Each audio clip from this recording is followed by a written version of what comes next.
Magandang araw sa inyong lahat at welcome sa aking channel.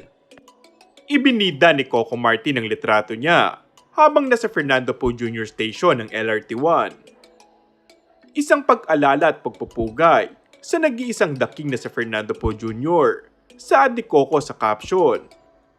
Nitong linggo, August 20, isinagawa ang renaming ceremony sa Roosevelt Station sa patungong Fernando Poe Jr. Dinaluhan ng seremonya ng mga kilalang personalidad gaya ni Senator Grace Poe at Lito Lapid. Naroon din sina dating Senate President Tito Soto at Kong Arjo Atayde. Matatandaan noong December 10, 2021 ay kasado na ang pagpapalit ng pangalan ng Roosevelt Avenue sa Fernando Poe Jr. Avenue bilang pagbibigay pugay sa namayapang action king at national artist.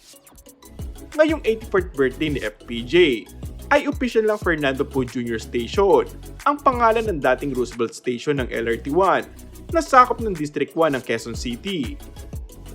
Samantala, pinasalamatan naman ni Coco sa kanyang speech ang kanyang idol na si FPJ dahil sa mga pelikulang iniwan nito.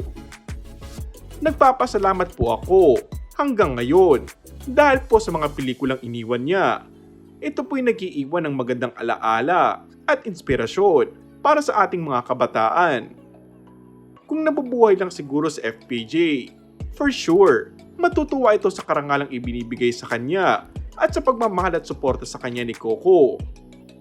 Sa bawat pasaherong bababa at sasakay sa FPJ station, sana'y maalala ninyo ang puso ni The King para sa masang Pilipino. And that's all for our today's video. Kung bago ka lang sa aking channel ay mag-subscribe at pindutin na rin ang notification bell. Maraming salamat!